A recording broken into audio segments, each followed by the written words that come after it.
Good afternoon, everybody. So this week, kids across the country are heading back to school for the new school year. Today is supposed to be an exciting day for students and parents, but instead, we're seeing yet another horrific shooting. Now, as a parent myself, I know the anxiety that comes with sending your kid out into the world every day, living with the real fear of the worst can happen. So please know that our hearts are with those families in Winder, Georgia, who are forced to face this act of senseless violence. I want to let you know that the president and the vice president have both been briefed, and his administration will continue coordinating with federal, state, and local officials as we receive more information. We're grateful for the brave first responders who are on the scene, and we stand ready to provide support as needed. As the president has said time and time again, this is not normal. This is not normal. Students and teachers deserve to know that their schools are safe. They should focus on learning, not lockdowns. While the president and vice president have taken historic action to reduce gun violence, more must be done to keep our schools and communities safe. We continue to call on Congress to do something, We need universal background checks. We need to ban assault weapons and high-capacity magazines, require safe storage of firearms, invest in violence prevention programs, and pass a national red flag law. Enough is enough, and I cannot say this enough, which is enough is enough. We cannot allow this to happen in our communities. We cannot allow this to happen in our schools. So we have to do everything that we can to keep our children safe, to keep the people who are supposed to protect our children, who are they supposed to learn from, safe. And enough is enough. Congress needs to act. Now, turning to my colleague from NSC, who's here to discuss the latest Biden-Harris administration actions today against foreign actors attempting to covertly influence our elections and undermine confidence in our democratic institution. Admiral John Kirby will discuss the coordinated actions we are taking in addition to other foreign policy news of the day. Admiral? Thank you, Karine. Good afternoon, everybody. I think as you saw today, the Department of Justice, Department of Treasury, and the State Department took a series of coordinated actions against foreign actors associated with the Russian government who are attempting to covertly influence our elections. Specifically, all these federal agencies revealed activities directed and funded by RT, formerly known as Russia Today, to covertly spread Russian government propaganda with the aim of reducing international support for Ukraine, bolstering pro-Russian policies and interests, and influencing voters here in the U.S. And in foreign elections as well. RT is no longer just a propaganda arm of the Kremlin. It is being used to advance covert Russian influence actions. Additionally, the Russian government is laundering influence and information operations through Kremlin-controlled commercial firms, such as the Social Design Agency, that work extensively at the direction and control of the Russian Federation. All of this activity was designed to funnel disinformation through outlets and social media influencers that a certain number of Americans find credible. We will not stand for that. So in addition to the law enforcement actions that were announced just a little bit ago by the Attorney General, the State Department announced a new policy to restrict visas for employees of Kremlin-supported media organizations that are affiliated with these covert activities. And they released a $10 million reward for justice for individuals associated with a Russian hacking group that's named Russian Angry Hackers Did It, or RA-DIT for short, as it's also known. The State Department also designated 6 RT-affiliated entities as foreign missions, a designation that now requires them to report information about their personnel and their property to the United States government. For their part, the Treasury Department is sanctioning 6 executives and officials affiliated with RT, 3 executives associated with other Kremlin-controlled organizations. And additionally, the Treasury Department is designating ANO Dialogue, a Russian government-founded nonprofit that uses artificial intelligence to create and distribute online Russian disinformation for use against election campaigns. The Treasury included ANO Dialogue's subsidiary and its executive officer in its sanctions as well. Now, Russia, of course, is not alone in its desire to destabilize our democracy. As you may recall, just last month, the United States government disclosed that Iran engaged in a series of cyber actions with the intent to gain access to the private communications of former President Trump and his campaign by way of associated political advisors.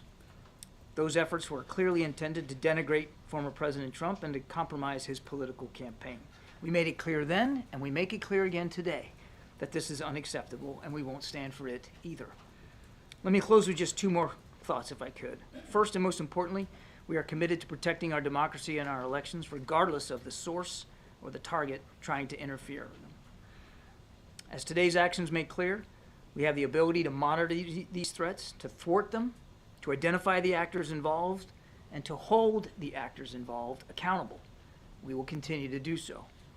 These actions are the result of months of hard investigative and interagency cooperation, and we're grateful for the law enforcement, diplomatic, intelligence, and Treasury professionals who brought it all together. They put the interest of the American people first, right where it belongs. That brings me to my second point. The hard work now must continue. No resting, no waiting, no backing off.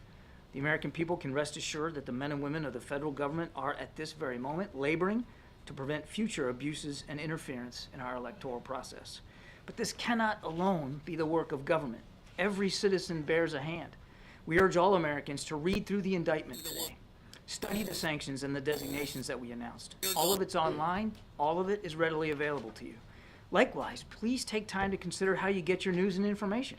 It can be difficult, of course, to be absolutely certain of its authenticity, especially given the covert tactics of groups like RT. But with time, some patience, and a firm reliance on credible and established media outlets, that uncertainty can be greatly reduced. As President Biden has said, democracy can at times be fragile, but it is also inherently resilient. We all need to work together as Americans to ensure that resilience. That's it. Thank you. Okay, thanks. First on this disinformation campaign, can you talk a little bit more about why unveiling this now? And secondly, do you see this as just the tip of the sword? Is there more out there? And the why now question is basically, I think, in some ways, a lot of Americans would say about Russian disinformation, not surprising. And may, in some ways, question why is the administration doing this so close to the election? And I may be answering my own question a little bit here, but if you could just talk to the timing. And then secondly, has there been any more meetings with senior officials and Israelis today regarding the ceasefire or the situation on the Israel-Lebanon border? Okay, there's a lot there. On the why now, and I think the Attorney General talked about this. I mean, the actions that they announced today, and of course it was coordinated with the announcements by State and Treasury, all really reflected where they were in the investigative process. And as the Attorney General said, Amr, it's still an ongoing investigation, so I wouldn't rule out anything in terms of any future actions that might be taken. Depends on where this investigation takes us. So the why now was really driven by the progress of the investigation, the certainty they had in what they had uncovered, and the ability that they believe they had to take the actions in a way that were commensurate with the goals of the investigation. So it was all really timed to the investigation, that's all. And you asked for tip of the spear. But let me go back to, you also said people are maybe shrugging about this because, well, it's just, but that's, I mean, obviously people can have their own views about whether they're surprised or not that Russia might be trying to interfere in our election, but we're not taking it lightly. Nobody's shrugging here because it's that important. It's that important to convey to the American people that we are taking the safety and security of our electoral process seriously. So nobody's shrugging about it, and we're going to constantly monitor, as I said, these threats, be able to thwart them when we see them, and identify and hold the actors accountable. On your second question about the ceasefire talks, I have no additional specific meetings to talk about today, except that even today, we are in touch with our counterparts in Qatar, in Israel, and certainly in Egypt about trying to see if we can get a proposal that can be finally culminated and a ceasefire deal can be achieved. So those conversations are active even today. There was a report that Jake Hochstein and Brett McGurk had a virtual meeting today with Dermer and I think some other Israeli officials. Is that not true? I won't confirm any specific individual sessions except to tell you that even today there have been ongoing conversations with our counterparts, as you would expect there would be. So even though there's not Teams meeting in Doha or Cairo right now, it's not like the effort has lapsed. Thanks, Karine. Thanks, Admiral. On the Russian interference, is there any indication of at what level this has been apparently approved in Russia? Does this go? I mean, does this go up to Putin's level, for example? And secondly, is there any sign of the this disinformation favouring one or other of the candidates in the U.S. election? We believe Mr. Putin is witting of these actions. As for your second question, I think, look, in Iran's case, it was very clear, as I mentioned in my opening statement, and I think the Attorney General did too, very clear that they were trying to denigrate former President Trump and involve themselves in his campaign to their detriment. I would say, though, what we talked about in Russia, they are certainly trying to sow discord, feed disinformation, and try to put narratives out there through voices that the American people might find credible that support their policies, that support their interests, such as trying to diminish support in Ukraine. So it's very consistent with what we've seen Mr. Putin do in the past. Thanks, Karine. Thanks, Admiral. So as you alluded to, we've been here before, and after 2020, the administration imposed sweeping sanctions and also took efforts to prevent this sort of behavior. So why are we here again? And what about today's actions will deter future disinformation? We're here again because actors like Iran and Russia are at it again and continue to believe that it somehow suits their interest to interfere in our electoral process. So we're here because of what they've been doing, and that we're trying to hold them accountable and to make it harder for them to do this. And that's exactly what the actions today, and I'm sure actions to come as appropriate, will do. Will make it harder for them. Will it make it completely impossible? Probably not, because they'll find workarounds. I mean, these are actors, in this case driven by the Kremlin itself, that are bound and determined to try to change and influence the way Americans vote when they go in that ballot box. And that's why I said it at the end of my opening statement. Everybody, not just the federal government, but everybody needs to be concerned about this. And everybody needs to bear a hand in pushing back on the influence attempts by Russia. And then on Israel, we asked Karine, not me, I wasn't here yesterday, but my colleagues asked Karine in many different ways about the president's recent comments with regard to Netanyahu not doing enough to secure a ceasefire deal. So my question is whether he has directly expressed that himself to Netanyahu, that he is not doing enough. I would say that the conversations with the Prime Minister every time they occur are very direct and very forthright. These are two guys that know each other well, and the President he makes his concerns very plainly known. But for all the things that those two gents may not agree on politically, and maybe not even completely agree on in the conduct of the war, they do agree on the central tenet that Israel needs to be defended, that the Israeli people shouldn't have to live next door to that kind of a threat, and that the United States, and President Biden specifically, is going to continue to stand with Israel as they defend themselves against this threat, and to do everything that we can to try to bring this conflict to a close. And then one quick one, just for clarification, because a lot continues to happen on this front. When the president is calling for a ceasefire, does he mean a permanent ceasefire at this point, or does he mean one long enough to allow the hostages to be released? Well, it's a little bit of both. I mean, the ceasefire that we're really trying to drive out right now is getting to phase one, which gets you 6 weeks of no fighting. 6 weeks of no fighting, and that means more humanitarian assistance, and then getting at least the first tranche of hostages out, the ones that are at the most risk, elderly, sick, women in particular.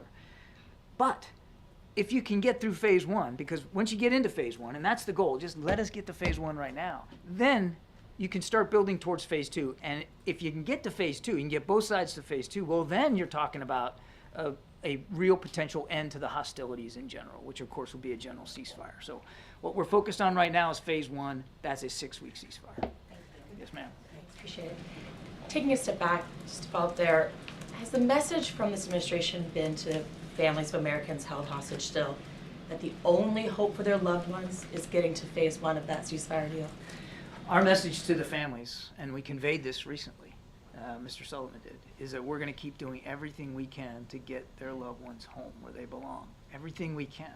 Right now, we continue to believe that the best option, the best possible way to do that is through this deal that's been on the table now for how many months. And as I've said before, I'll say so again today, we still believe these gaps can be narrowed. We still believe it's an achievable outcome. Whether we'll get there or not, I don't know. But we still believe that that we're close enough that we got to keep our shoulders to the wheel. I guess my question is, it might be the best option, but is it the only option? I think it would be imprudent for me to either negotiate the details of this deal in public or to speculate about any other kinds of What happens if it falls opportunities might occur if it falls apart. I just don't think it would be useful for me to do that. What I can assure you, and we have assured the families, is that President Biden and this entire national security team is 100% dedicated to getting their loved ones home. Right now, the locus of that energy, the full focus of this administration is trying to get this ceasefire deal in place. Switching gears to Ukraine, obviously a big shakeup in the government there. Is that the kind of thing that the U.S. is giving advice on or weighing in? When you hear, you know, obviously you're in close contact with everyone in Zelensky's government, are they seeking your advice on how to make changes to their government? No, and we're not offering advice on how to administer their democracy. That's up to President Zelensky. It's up to the Ukrainian people. These decisions are President Zelensky's decisions to make with respect to who's supporting him in his cabinet. It's not going to change the way we interact with Ukraine. It's certainly not going to change the support that we're going to continue to provide them. Great. John, on a different topic, has the president spoken to his counterpart in Japan about plans to block the merger of the U.S. Steel deal? And are you concerned that it will impact relations between the two countries? No, there's no conversations to speak to, Jeff. President has been very consistent on this. He believes that American steel companies ought to be American-owned. You know, there's a CFIUS process that needs to occur. This is the kind of potential transaction that we believe is suitable for a CFIUS review, and I really can't go beyond that. Just on a different topic then, back to Israel, do you have a timeline for when this latest peace proposal is going to be made? Ultimately, we'd like to have it now. There's a real sense of urgency here to try to get this done. And as I said earlier to Amr, I mean, even today, we've been having very active conversations with our counterparts in the region to try to get it across the finish line. We want to get it done now. It needs to be closed. That's great. John, you're obviously willing to acknowledge that Iran's intent in attempting to interfere in the election is to, as you put it, denigrate a former president. You don't seem willing to acknowledge that Russia's intent is to denigrate the vice president. Why is that? I'm just telling you what we've learned through the investigation and what we've seen, and reiterating what the Attorney General laid out this afternoon in terms of what RT has become and what this social design agency was trying to do in cyberspace in terms of sowing disinformation and discord. It's not for some sort of queasiness about talking about their intentions. I'm just laying out what we've seen and what the law enforcement actions were taken today and why they were taken today. But obviously, when we have something declarative that we can speak to, we'll speak to that. And then just on another matter, there's a report that a U.S. service member was detained in Venezuela. Do you have a comment on that? I can confirm that a U.S. service member was in fact detained in Venezuela. My understanding is that this individual was on some sort of personal travel and not official government business. I think the Pentagon has spoken to this or plans to provide a little bit more context on it. I really can't go beyond that. We're obviously, just the last thing I'd say is we're obviously in touch as appropriate as you think we would be with Venezuelan authorities to try to get more knowledge and information about this. Does the president feel particular pressure about typically when Americans are detained somewhere overseas, he can sort of act unilaterally with partners and so forth, but can do that? This has been much more complex because of Israel's desire to lead anything. Does he have a separate track for unilateral actions that he could take, and does he have a timeline for that? Nothing's more important to the president than safety and security of Americans overseas, particularly those that are being held hostage or detained. And of course, the president wants to take the widest view possible of options available to him to secure the release of people that are held hostage or detained. And you've seen that we have not been loath to get creative in trying to figure out ways to do that. Of course, we think through many different options and alternatives. It would be irresponsible if we didn't, Kelly. But, as I said earlier, we still believe, and part of that is because we know we have gotten this done before with a previous hostage swap. We still believe that this is the best way to move forward. But we'll see where it goes, and obviously I'm certainly not in a position, nor would I ever try to close down decision space for the president in terms of options that might be available to him. Oh, thanks so much. Just to put a finer point on Jeff's question from earlier about the steel deal, can you say there has been reporting out there saying the president is prepared to nix that deal? Can you confirm that reporting? I cannot. And one other sort of just a quick question about, I didn't quite hear what you said about Putin's personal involvement. He was witting of this. He was witting of RT's activities. Okay.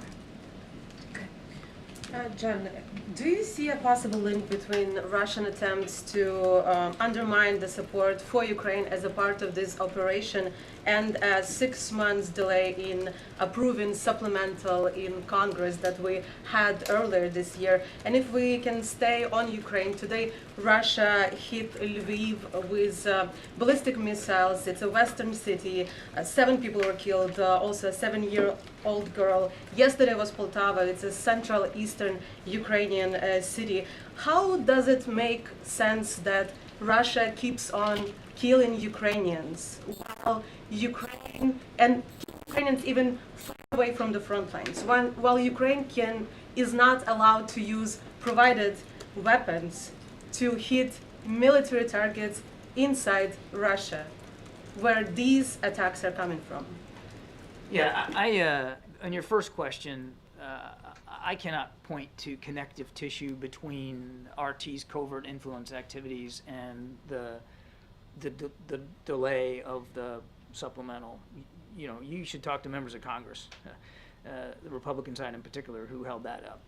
And they can talk to their reasons for why they did that. And for that 6 months, you want to talk about what's going on in Ukraine today? For that 6 months, Russia made gains. Russia gained ground. They took territory. They killed more Ukrainians.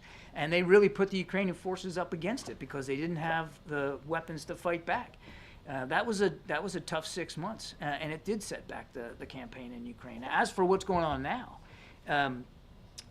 we condemned it yesterday and we condemn it today, what Mr. Putin's doing. Hitting civilian infrastructure, trying, especially in advance of winter coming, knocking out energy grids. It's despicable. Unfortunately, it's a play right out of his playbook. It's not something new that he hadn't done before.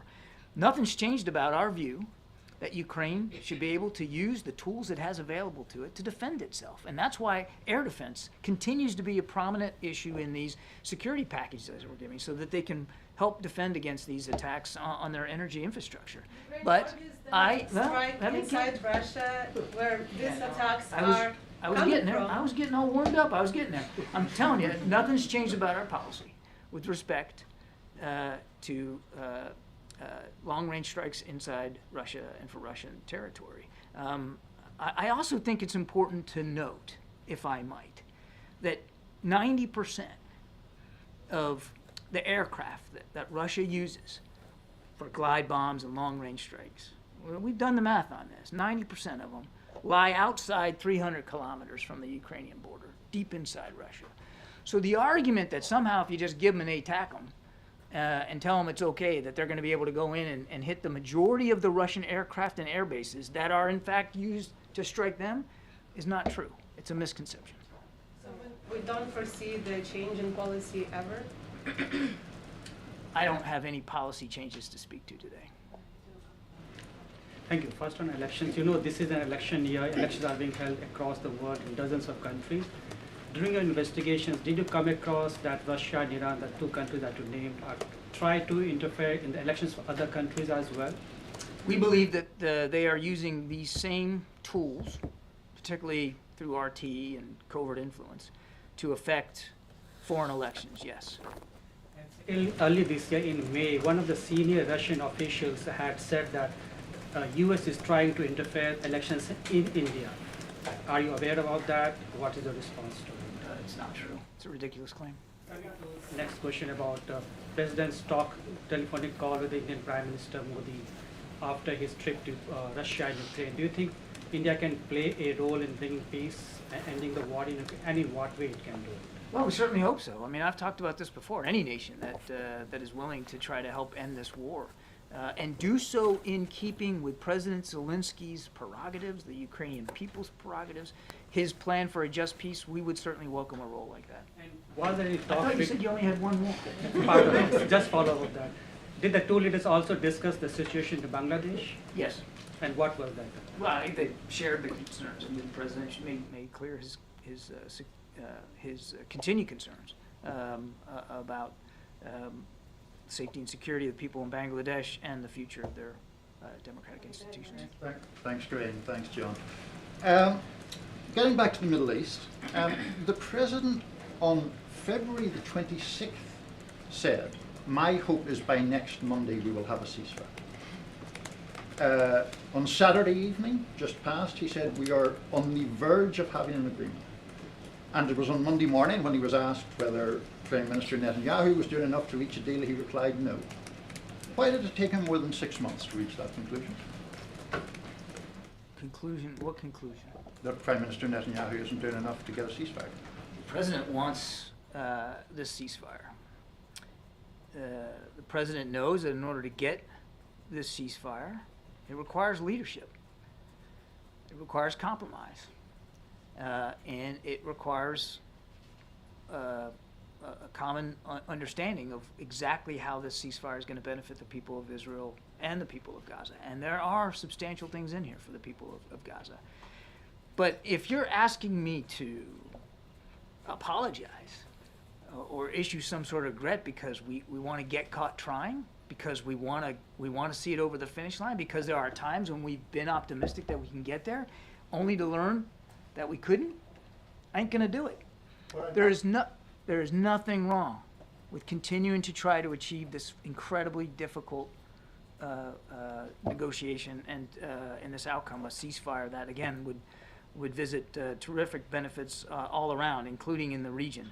And so have there been times when we've been stymied? Yes. Have there been times when we thought we were close and turned out that we weren't as close as we thought? Absolutely. And you know what? Today might be one of those days. Even today, I told the gaps are, we can narrow them. And today might be one of those days that maybe I'll prove to be wrong. But no apologies for trying. No apologies for keeping the shoulder to the wheel. Look, the issue isn't apologies about trying. The issue is, does the administration have a realistic view of Prime Minister Netanyahu's willingness to make peace? I think we know Prime Minister Netanyahu pretty well. Nobody better than Joe Biden. I'm sincere with I've one answered the pace. question. Thanks. Earlier this month, Vietnam's president traveled to China and met with their president. We're hearing that Vietnam's president could meet with Biden on the sidelines of the United Nations General Assembly later this month. Can you confirm this meeting or just comment on the significance of such a meeting given the state of... Which meeting? The meeting between President Xi and the President of Vietnam, or a potential one between President Biden? A potential one between the U.S. and Vietnam. I don't have a schedule for the UN General Assembly to speak to today. As you know, when the President goes up to New York for the General Assembly, not only does he deliver remarks, but he does conduct a series of bilateral discussions. We'll have a much more robust agenda to speak to as we get a little closer to that. But look, on Vietnam, I mean, as you saw, the President upgraded our relationship with Vietnam to a full strategic partnership. That's a big deal. And we know that Vietnam values the relationship with the United States, but they're also a neighbor of China. They live in the neighborhood, and of course every nation's leader there has to determine for themselves what that bilateral relationship with China is going to look like. We respect that. Thank you, I appreciate it. First, thank you. First on Russia, this is the type of activity that's been going on for the better part of a decade, and this You mean the election interference? Yeah, and the usage of particularly social media profiles to report false accounts and false narratives. And I'm wondering what role you think the companies and the platforms play in allowing these accounts to proliferate. These are private companies, and certainly they have to make their own decisions. It's not about, we obviously are respectful of freedom of speech, and certainly respectful of the private decisions that these companies' leaders have to make.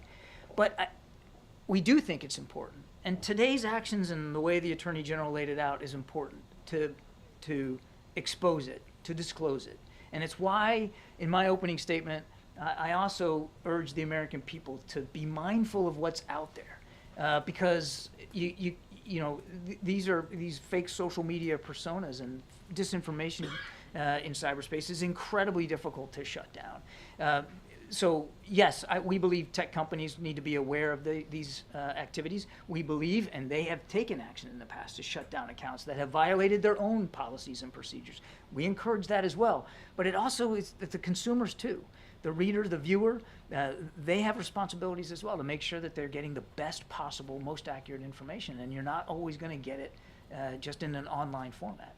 And on the Middle East, the Justice Department also unsealed charges against Hamas leaders for the actions of October 7th. The charges were dated back in February, but one of the Hamas leaders that was named is currently located in Doha. And I'm wondering if the U.S. is pressing Qatar to have that leader extradited or arrested. I don't have any law enforcement activity to speak to about that today. Is there any impact that you think unsealing these charges from February will have on the negotiations where they stand right now? Why unseal them today?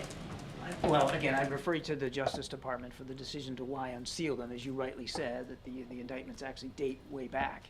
So that I let the Justice Department speak to the decision about unsealing it. As for an effect on the discussions, it was important to unseal those. It was important to make that known, that we were holding these Hamas leaders accountable. At the same time, we continue, as I said to Amr, having active discussions about the ceasefire deal. We still believe we can get there.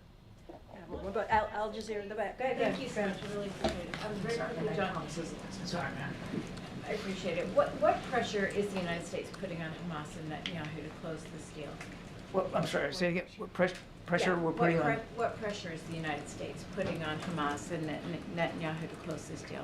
It's not just about twisting arms and putting pressure. It is about having active, what we hope to be constructive conversations about negotiating the final details. And that's really where we are. And in any negotiation, when you get down to the brass tacks, that's when the horse trading really begins, and that's where it gets difficult, and that's where we are right now.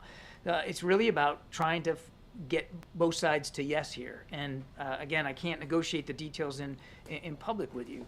But I heard a question asked yesterday in here about why we're only pressuring one side and not the other. And I tell you what, it was a question about how only the Prime Minister is feeling the heat. And I'll tell you, if you're Mr. Sinwar, he's buried in a tunnel somewhere. He ain't coming up for air too much. His forces have been decimated. His resources have dried up. The people he claimed to be protecting and defending are living in deplorable conditions because of the war that he started on the 7th of October. So I don't buy this notion that there's no pressure being put on Hamas or Hamas leadership. And the indictments that were unsealed yesterday, I think, prove that as well. So, thank you so much, Aaron. Thank you. Appreciate it. Okay. I do have.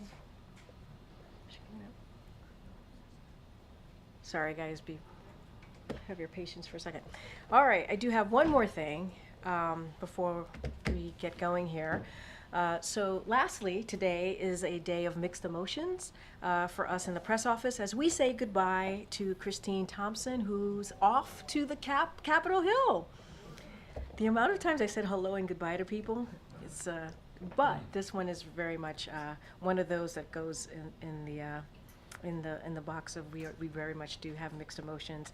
In a true diva fashion, she's leaving on Beyonce's birthday. Because if anyone makes an exit with flair, that is Christine, a proud member of the Beehive. Christine has worn several different hats in the White House, not just here in the White House press office with us. She joined the White House as a summer intern. So if you have ever been an intern here or want to be an intern here, there are many opportunities. So went on to serve the First Lady's office, comms office, and then moved over to the press team as one of our wranglers, as you all know. She's from Alabama, and she is Alabama all the way down with Southern charm, Peter. I'm sure you'd appreciate that. Quick wit and a hint of shade. We'll miss her dearly, but we know she'll keep moving on up. And here's to watching her shine on the Hill. We are so proud of you and excited for you. And if you have a moment later today, please come to the back on the lower press and give your goodbyes and well wishes to Christine. All right.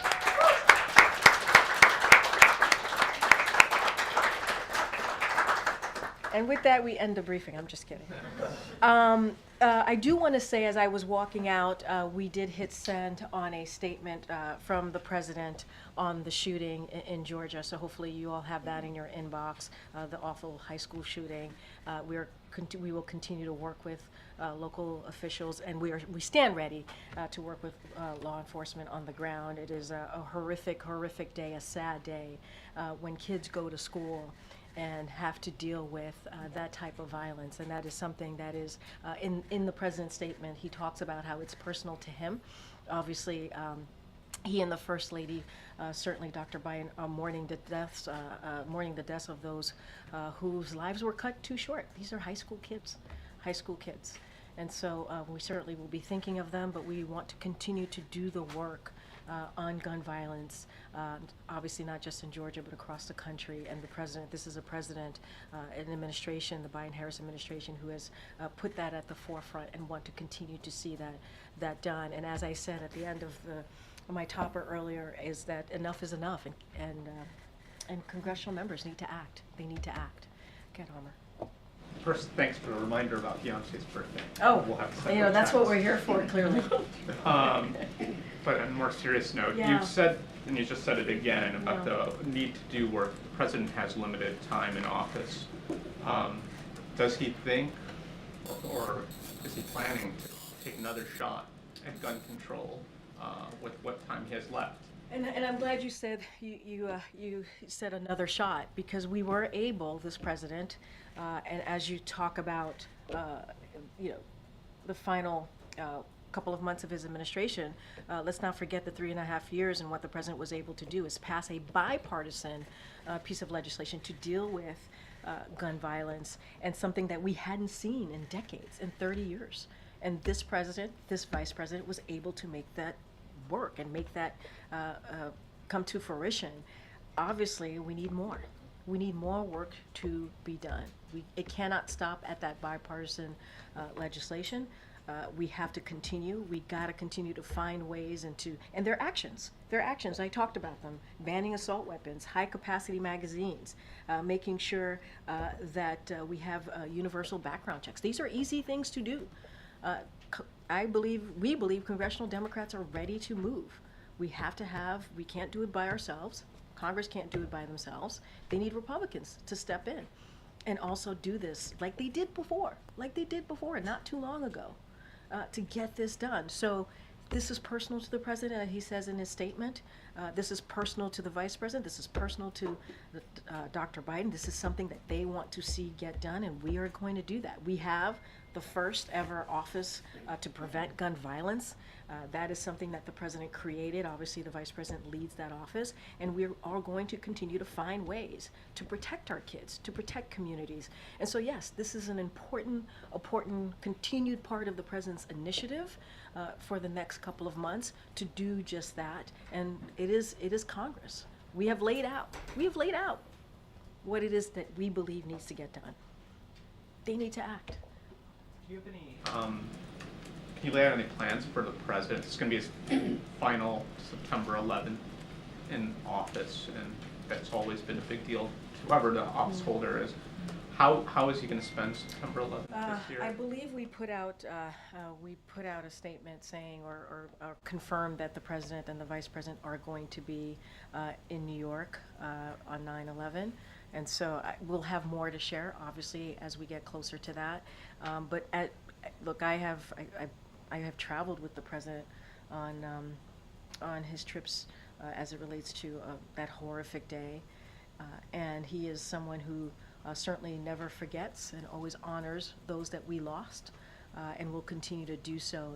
And next week he'll do that alongside the vice president. Will he visit the other two major I don't have anything more to share beyond that, but you will see the president and the vice president next week together as they mourn the thousands of lives that were lost on that day, and also the first respondents who obviously put their lives on the line to protect Americans on that day.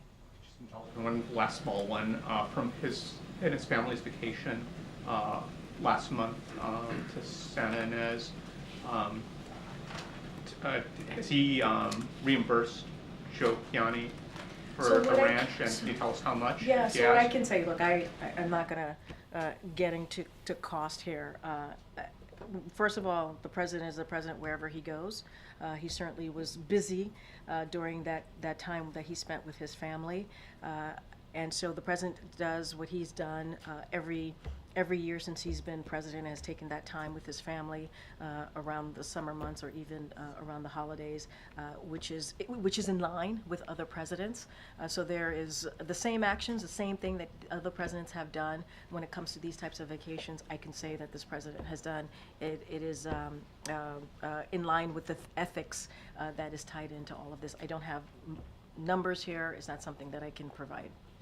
Did he pay something? I just don't have anything beyond that to say, but to say that he's taken every taken every action or done the same process that every other president has done when they have taken time with their family. There's nothing new. It is in line with what is required by him to take. I don't have numbers here to share with you. Okay, Peter. Thank you. President Biden's approval rating is soaring. It's up 13% all the way to 48%. Does it bother the president that people are so pleased that he is retiring? Am I hearing a little twang in your voice, Peter? A little something in your... I know better. No, but you guys keep telling us to appreciate him on the way out about the Inflation Reduction Act and things like that. I'm glad that you listen to me when I'm up here. Look, here's what I can say. I think what the American people appreciate is indeed what we have been able to do in the past several years. When you think about inflation is falling with income while incomes are climbing, right? You think about Medicare is finally being able to negotiate lower drug costs. This president, this administration has been able to beat Big Pharma. That's a big deal. Other presidents have tried to do it. Other elected officials have tried to do it. They can't get it done. Manufacturing is indeed coming back here to America. Our infrastructure is being rebuilt. Violent crimes is at a low, 50-year low. Matter of fact, the last president in his last year, murder rates were skyrocketing. And so the president has been able to work on that.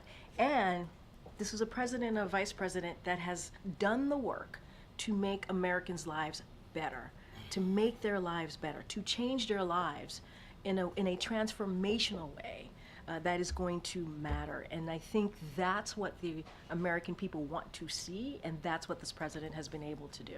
A different topic. Vice President Harris once said years ago that she wanted to decriminalize illegal border crossing. Now she's saying that her values haven't changed.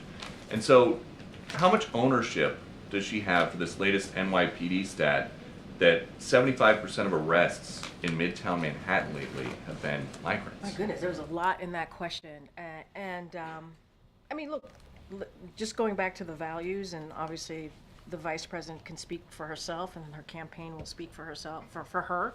Her values haven't changed, and you heard that on the interview that she did with CNN very recently, and I think that's important.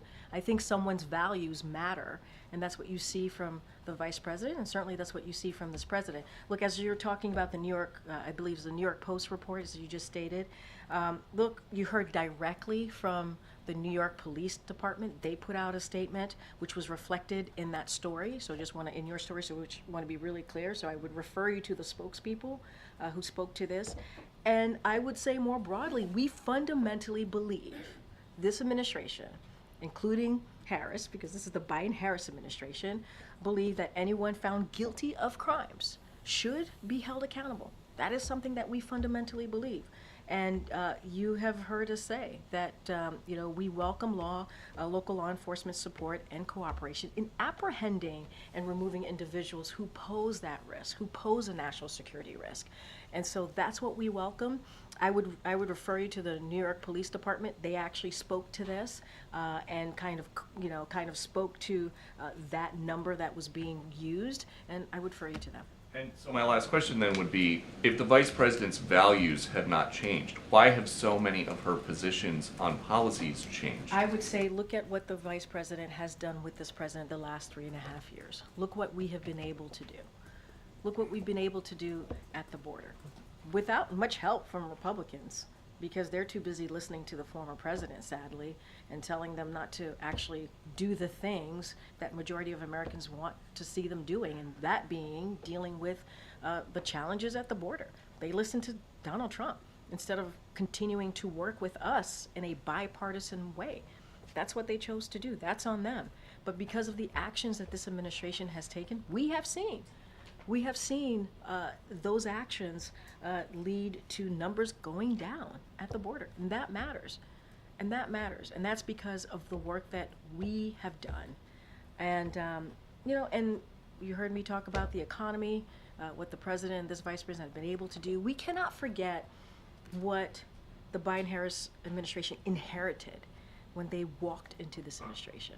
A once-in-a-century pandemic. People were dying. Thousands of people were dying a day. And the last administration, the Trump administration, didn't bother to leave a comprehensive plan on dealing with the pandemic. They didn't bother. They were too busy. He was too busy telling people to inject bleach into their bodies. That's what he was doing. Meanwhile, this president and this vice president passed the American Rescue Plan. Only Democrats voted for that. And because of that, we were able to open up schools. Because of that, we're able to open up businesses. Because of that, we're able to put some checks in pockets for people who really needed it. Think about the child tax credit. That changed lives for families and put shots in arms. And so that is why we have an economy that is growing. That is why we have an economy that is leading the world. And those are just the facts. You said for September 11th that the president and the vice president will be in New York. Yeah. Did you say if they'll be at Ground Zero, Memorial? They will be at Ground Zero. I will have more details to share. Okay. They'll be at Ground Zero for the memorial? Yes. Okay. September 11th. On guns as well, does the president feel that he's exhausted executive actions at this point on gun control? Look, Zolan, you know this. You've covered this. The president has taken more than 24 executive actions. 24 executive actions on trying to do everything that he can to prevent gun violence. That is a lot. Look, he will always find ways to see what else he can do, to see what else his administration, the actions his administration can take. We have the Office of the Gun Violence Prevention, and what that does, one of the things that does is those executive actions and also that legislation that was passed and that he signed to make sure that we move quickly with those actions and particular components of that act, and so that we put that out there into communities and make sure that we're doing everything we can to continue to keep or to try to keep communities safe. But the answer is legislation. We have to have laws, more laws, additional laws, so that we can protect communities. But as far as the White House, I mean, do you feel that is the White House fully in implementation phase with the actions already taken, or are there any executive actions that could? As I said in my answer just seconds ago, we are going to do everything that we can, his agencies out there, including with the president, to see what else can be done. But more than 24 executive actions is nothing to sleep on, right? That is something that he moved forward on because Congress wasn't moving fast enough, right? We were able to get that bipartisan act done, but we needed to do more. And so, look, we'll always find ways to move, to see what else can be done, but we have to get Congress to do the work. We know congressional Democrats are ready to do the work. We need congressional Republicans to join those Democrats. Look, but signing the law, the bipartisan Safer Communities Act, was not a small feat. Lastly, that was a big thing to get done. In terms of congressional help, has Yes. does he have any meetings scheduled at the White House, or does he have any meetings scheduled with members of Congress to actually talk about a way forward? So I don't have any meetings to read out to you that relates to this particular issue. I say this all the time. We have the Office of Leg Affairs. They talk to congressional members pretty regularly on an array of issues that's important to the president, to the American people. Certainly that will continue, but it doesn't stop us continuing to say how sad this day is, to really be clear that this should not be happening, and enough is enough, and we need to continue to do the work, and that really is on the other side of Pennsylvania. Congress has to continue to do the work to stop this, and that means we need laws. We need laws. Okay, Jeff. Thank you. Kirby mentioned that regarding U.S. Steel, that the president's position on that, and that it was appropriate to have a CFIUS review. Can you give us an update on where the CFIUS review stands and when you expect to hear from them? So I don't have any news to make today on anything like that. The CFIUS review, as you know, is incredibly independent. The CFIUS hasn't transmitted a recommendation yet to the president, and that's the next step in this process. But I don't have anything else to add beyond that. Look, you heard from the president and the vice president on Labor Day. They were very clear.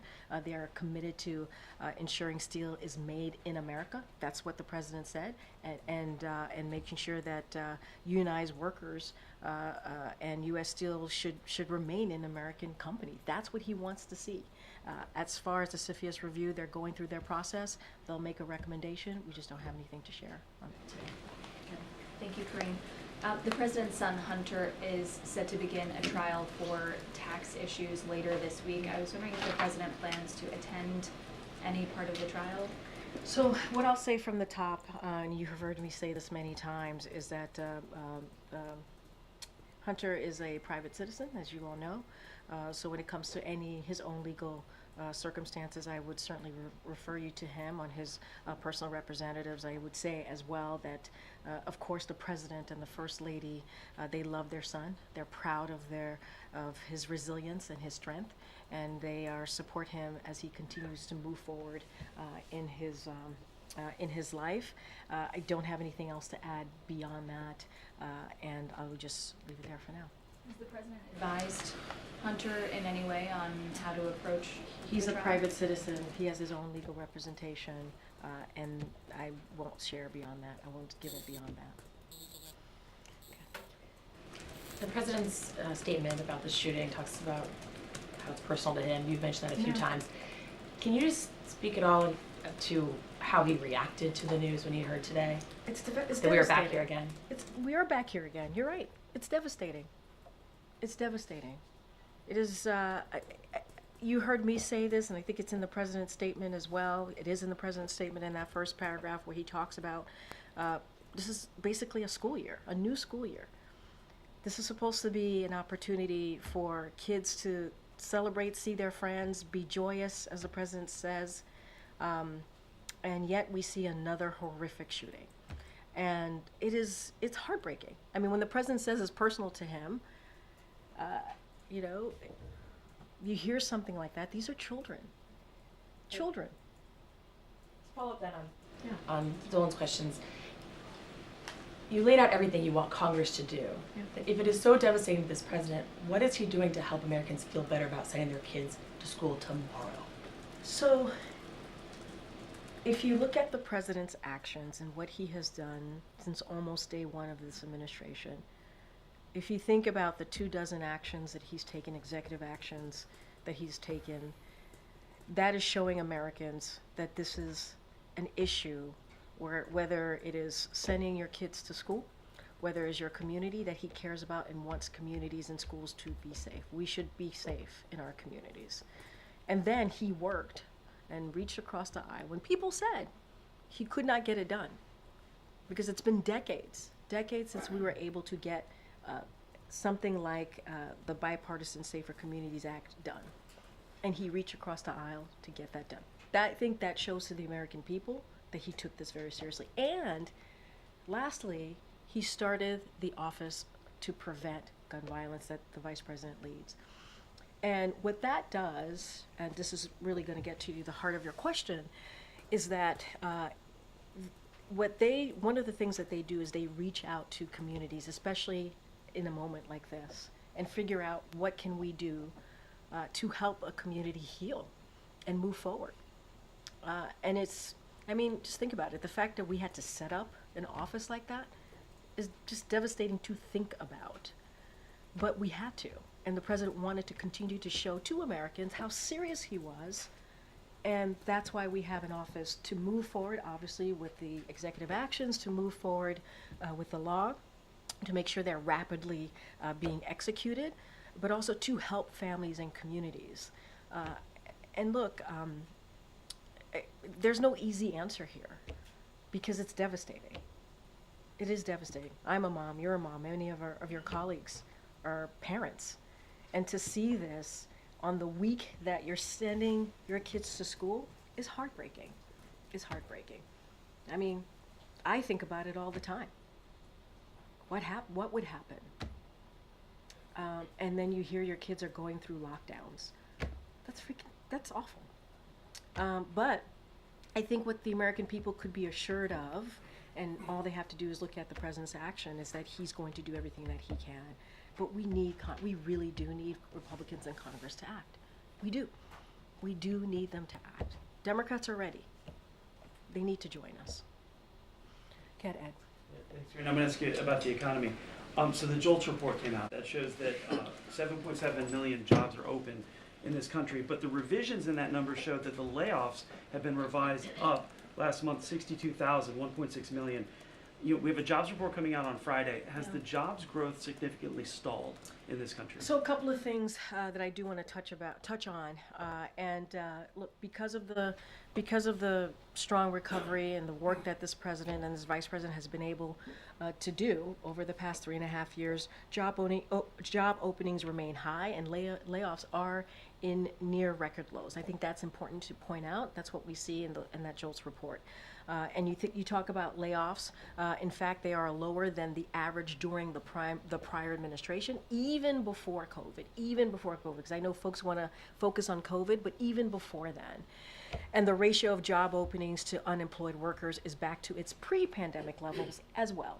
So, look, we're trying to get our economy back to normal, and we're seeing signs of that. We're seeing data.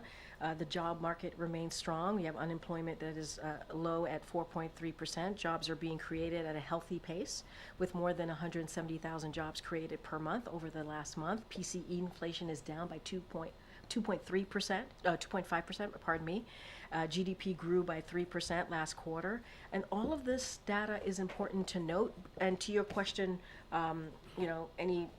specifically about layoffs, we're monitoring that. We're going to continue to monitor that. Of course, it matters to the president when Americans are losing jobs and the impact that may have on them.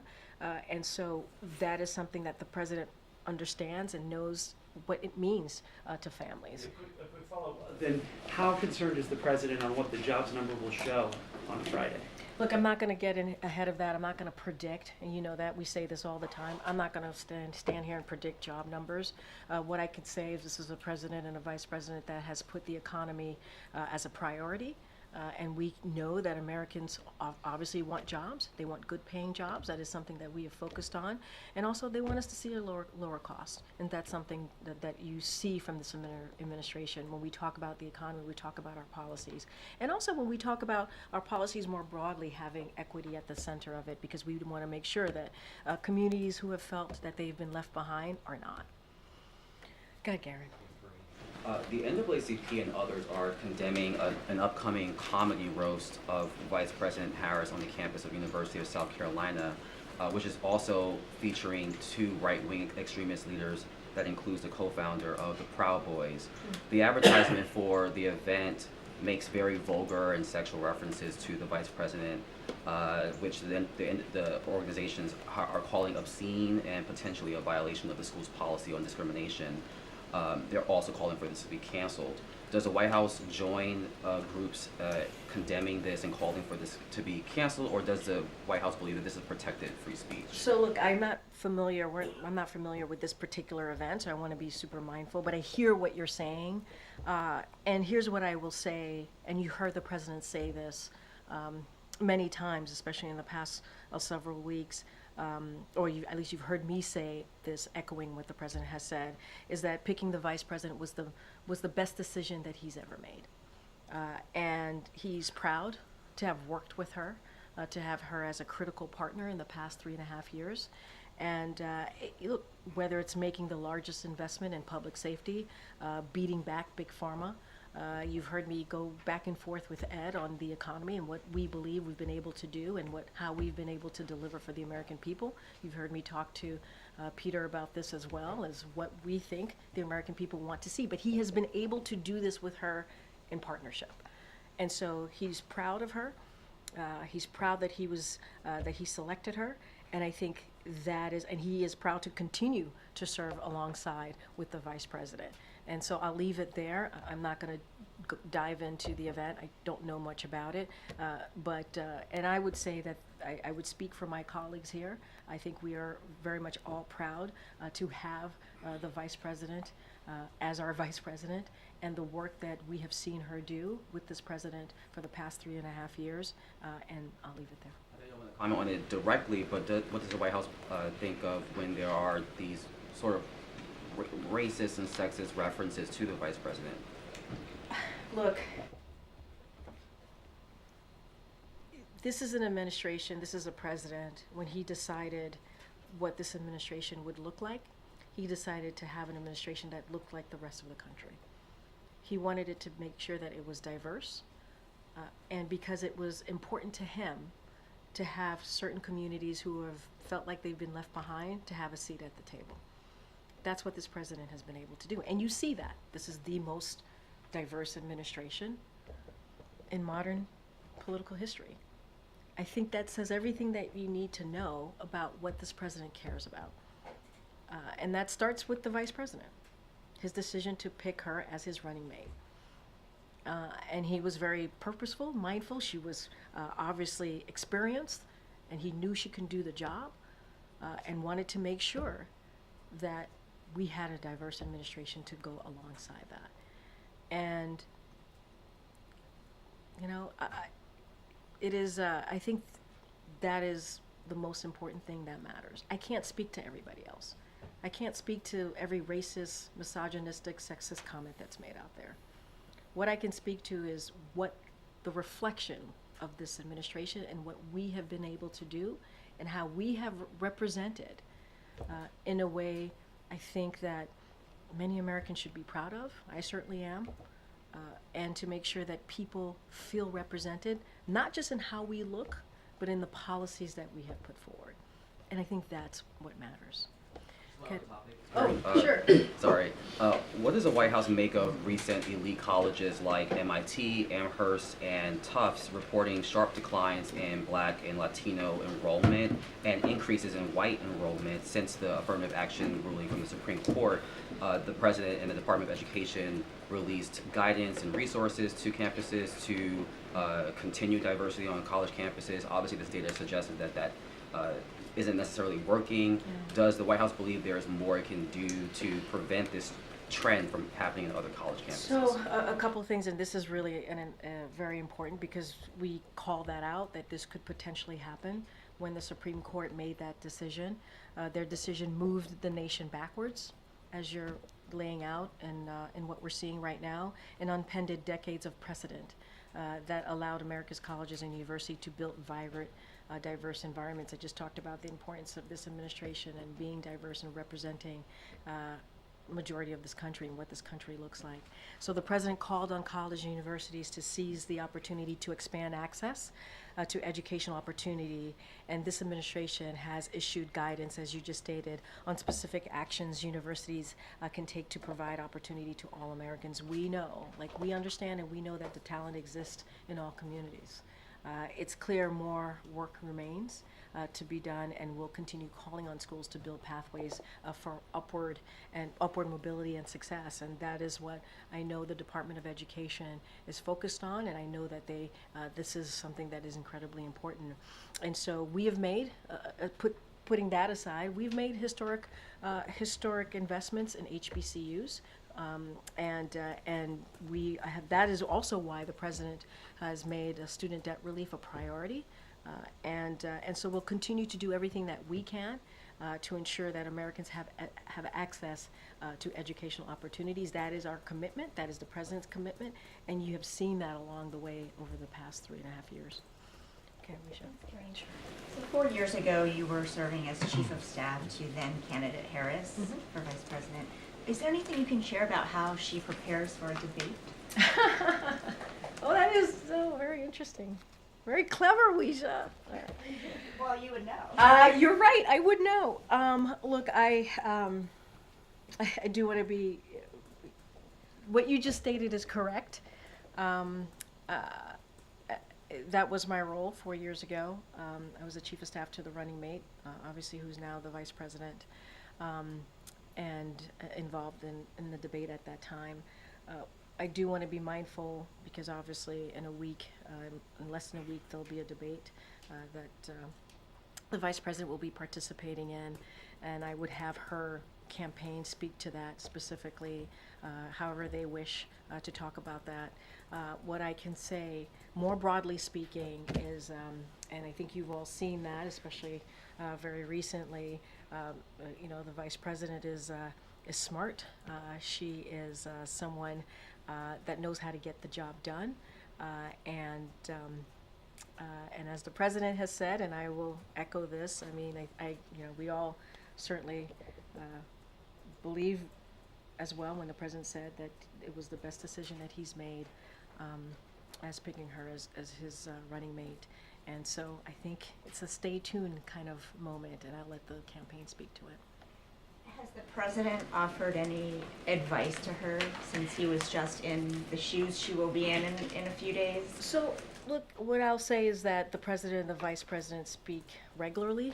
They see each other regularly. You saw them, obviously, on Monday together, shoulder to shoulder, talking about how they've been able to deliver for the American people, talking about Labor Day, the importance of union, the president being named the most pro-union president ever, which is a title that he's very proud of.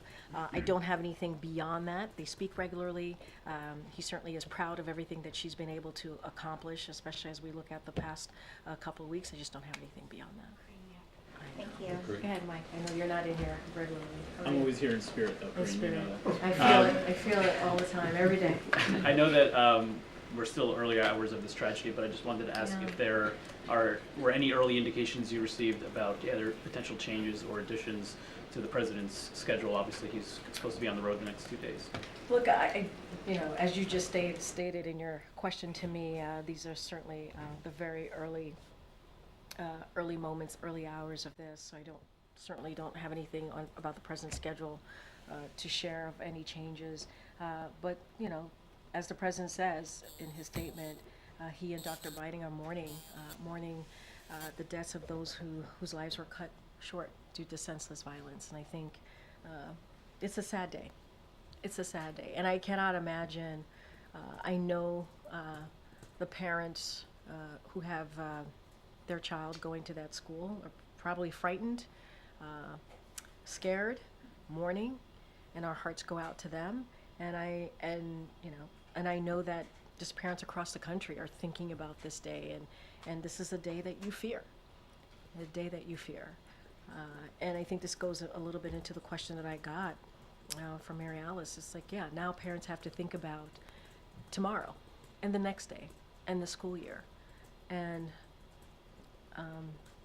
what I want them to know is that the president is doing, and the vice president, this administration is doing everything that we can to make sure that communities feel safe. And that means also calling out on Congress, Republicans in Congress, to act, to do more, to meet Democrats and to do the work. There's more that we can do to make sure that parents and kids and teachers feel safe when they wake up tomorrow morning and have to go back to school. And it is a sad day. It is a sad day. With regard to the president's travel the next 2 days, obviously these are different kinds of events that he might have been doing if he was still a candidate for re-election. Can you talk about how the White House has sort of reimagined what he will be doing, how he will be traveling these next few months? Look, you heard us, as you said, he's traveling the next couple of days. He's going to be going to Wisconsin tomorrow. He's going to Michigan on Friday. And he was just in Pennsylvania and Pittsburgh with the vice president on Monday. And so what I'll say is he'll be out there. He'll be out there talking directly to the American people. He looks forward to it. It's something that he has done, not just looking at the next several months, but he's done this the last 3.5 years. And he believes it's important to do that, to let Americans know what is it that we've been doing, how we've been delivering for them, whether it's healthcare, economy, and have we been able to grow the economy back. And so this is something that, as it relates to travel, you'll see the president is certainly out there, and we'll have more to share. We'll have more to share. But he's ready to be out there and ready to talk directly to the American people. All right, everybody, thank you so much. Thanks, Thank you. Karine. Thanks, Karine.